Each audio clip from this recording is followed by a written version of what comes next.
Kordero ng Diyos na nag-aalis sa mga kasalanan ng sanlibutan, maawa ka sa amin. Kordero ng Diyos na nag-aalis sa mga kasalanan ng sanlibutan, ipagkaloob mo sa amin ang kapayapaan. Kung hindi kayang magbuhod, manatiling nakatayo na may paggalang.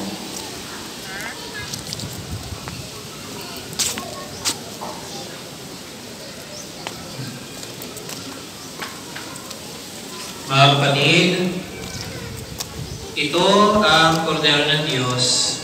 Ito ang nag-aalis sa mga kasalanan ng sanlibutan. Mapalad ang mga inaaniyahan sa kanyang piling.